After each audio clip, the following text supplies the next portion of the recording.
So very briefly, I'll try to cover certain issues regarding Krishna River projects and issues related to that, because ఈ గత 3-4 వారాల నుంచి తెలంగాణ రైతాంగానికి, తెలంగాణ ప్రజానీకానికి కొంత అపోహలు, అనుమానాలు ఉండే విధంగా కొందరు పెద్ద మనుషులు మాట్లాడుతున్నారు. ఈ విషయాలన్నీ నివృత్తి చేయడానికి and to state the facts on record, I am giving this PowerPoint presentation only to submit certain facts, figures and chronology of events. Next. Janani estates farmlands Chandan valley square yard 2299 రూపాయలు మాత్రమే. We will just cover background of this issue, then Krishna Water Disputes Tribunal 1 Bachawat Award, Andhra Pradesh Reorganization Act, the terms of reference to Krishna Waters Disputes Tribunal 2, chronology of meetings and events from 2014 to till date, and government resolution. I already moved it. Next. సరే, మీ అందరికీ తెలిసినట్టుగా భారతదేశంలో గంగా నది, గోదావరి తర్వాత కృష్ణా నది is the third longest river. ఈ నది మహారాష్ట్రలో మహాబలేశ్వర్ అనే ప్రాంతంలో మరి అక్కడి నుంచి స్టార్ట్ అయ్యి 1400 కిలోమీటర్లు it passes through Maharashtra, Karnataka, Telangana and Andhra Pradesh before it joins Bay of Bengal. River has 13 major tributaries and principal tributaries, including Ghataprabha River, Malaprabha River, Bhima River, Tungabhadra River and Musi River. ఈ నది తెలంగాణ రాష్ట్రంలో నారాయణపేట్ జిల్లాలో తంగడి విలేజ్ దగ్గర ఈ నది తెలంగాణ రాష్ట్రంలో ఎంటర్ అవుతున్న విషయం కూడా నేను మనవి చేస్తున్నాను. నెక్స్ట్. ఈ నదీ ప్రవాహం ఒకసారి మనం పరిశీలన చేద్దాం. ఏ విధంగా ఈ నదీ ప్రవాహంలో ప్రత్యేకంగా శ్రీశైలం రిజర్వాయర్ పై గత 10 ఏళ్లుగా గత పాలకుల నిర్లక్ష్యం, అశ్రద్ధ, అసమర్థత వల్ల ఏ విధంగా తెలంగాణ రాష్ట్రానికి కృష్ణా నదీ జలాల్లో మనకు అన్యాయం జరిగిన విషయం నేను ఈ గూగుల్ ఎర్త్ మ్యాప్ ద్వారా తెలియజేస్తున్నాను. ఈ రివరు మహాబలేశ్వర్ మహారాష్ట్రలో మొదలై just go along the flow. ఇది మహారాష్ట్రలో 115 కిలోమీటర్లు ట్రావెల్ చేసి కర్ణాటకలో ఎంటర్ అవుతుంది. కర్ణాటక నుంచి ఇక్కడ ఒక హిపార్జీ బ్యారేజ్ అని, ఆ తర్వాత move it further Almatti dam దగ్గర వాళ్ళు స్టోరేజ్ చేసుకుంటున్నారు. ఆ తర్వాత నారాయణపూర్ దగ్గర, ఆ తర్వాత కృష్ణా నది ఇప్పుడు ఈ తంగిడి అనే ఈ విలేజ్ దగ్గర it enters the Telangana state. Telangana state enter అయిన తర్వాత జూరాల రిజర్వాయర్ ఉంది.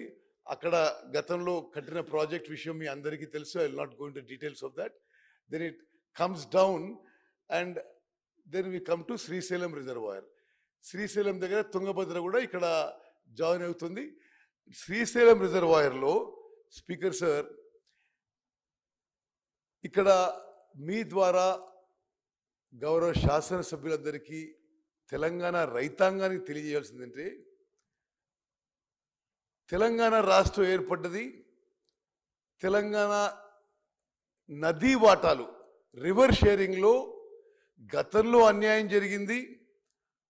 అందుకోసమే ఆనాటి యూపీఏ ప్రభుత్వం తెలంగాణ రాష్ట్రం విషయం పార్లమెంట్లో ఆమోదించి తెలంగాణ రాష్ట్రం ఏర్పాటు చేసింది. తెలంగాణ రాష్ట్రం వచ్చిన తర్వాత నదీ జలాల విషయంలో తెలంగాణకి న్యాయం జరుగుతుందని చెప్పి అందరూ ఆశించారు. తెలంగాణ రాష్ట్రం ఏర్పడిన తర్వాత ఆనాటి టీఆర్ఎస్, ఈనాటి బీఆర్ఎస్ ప్రభుత్వం అధికారంలోకి వచ్చింది. ఈ 10 ఏళ్లలో గతానికంటే ఎక్కువ తెలంగాణ రాష్ట్రానికి కృష్ణా నదీ జలాల్లో అన్యాయం జరిగిన విషయం నేను ఫ్యాక్ట్స్ అండ్ ఫిగర్స్ మ్యాప్ ద్వారా మీ అందరికీ కూడా శాసనసభకి, తెలంగాణ ప్రజానీకానికి తెలియదలుచుకున్నారు. ఇప్పుడు మనం పోతిరెడ్డిపాడు హెడ్ రెగ్యులేటర్ని చూద్దాం. పోతిరెడ్డిపాడు హెడ్ రెగ్యులేటర్ మొదట సామర్థ్యం 11,150 క్యూసెక్ల సామర్థ్యంతో అది ఫస్ట్ టైం ఆ హెడ్ రెగ్యులేటర్ క్రియేట్ చేయబడింది. అది 1983లో ఎన్టీ రామారావు గారు ముఖ్యమంత్రి ఉన్నప్పుడు. ఆ తర్వాత రాజశేఖర రెడ్డి గారు ముఖ్యమంత్రి ఉన్నప్పుడు ఈ హెడ్ రెగ్యులేటర్ కెపాసిటీ 44,000 క్యూసెక్స్కి పెంచడం జరిగింది. కానీ 44,000 క్యూసెక్స్ శ్రీశైలం అట్ 840 లెవెల్లో. 2020లో ఈ పోతిరెడ్డిపాడు హెడ్ రెగ్యులేటరు 44,000 క్యూసెక్ల నుంచి 92,500 క్యూసెక్స్ వరకు పెంచడం జరిగింది. ఇది జగన్మోహన్ రెడ్డి గారు జియో 203 ఇచ్చి మరి ఈ పోతిరెడ్డిపాడు కెపాసిటీ పెంచడం, అదేవిధంగా Rayalaseema lift irrigation scheme 3 TMC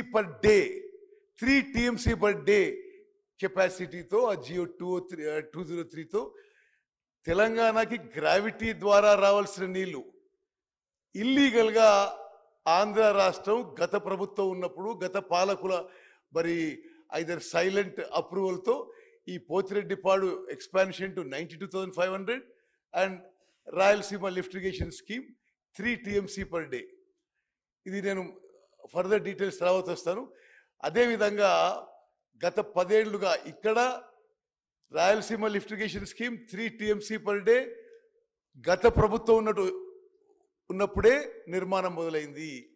అదేవిధంగా ఈ 92,500 క్యూసెక్స్కి సామర్థ్యం పెంచడం కూడా గత ప్రభుత్వం ఉన్నప్పుడే జరిగింది. అదేవిధంగా మూచిపరి దగ్గర అక్కడ గత ప్రభుత్వం ఉన్నప్పుడు మూచిపరి దగ్గర 6,500కి కెపాసిటీ పెంచారు. మరి కేసీ కెనాల్కి మరో 1000 క్యూసెక్ తీసుకుపోవడం. అదేవిధంగా మల్యాల దగ్గర కూడా 2017లో మరి కెపాసిటీ ఇదివరకు ఉంది 3,850 క్యూసెక్స్ నుంచి 3,600కి పెంచడం జరిగింది. 6,300కి పెంచడం జరిగింది. అంటే నేను ఈ విషయం ఎందుకు హైలైట్ చేస్తున్నానంటే తెలంగాణ రాష్ట్రం ఏర్పడిన తర్వాత కృష్ణా నదీ జలాలు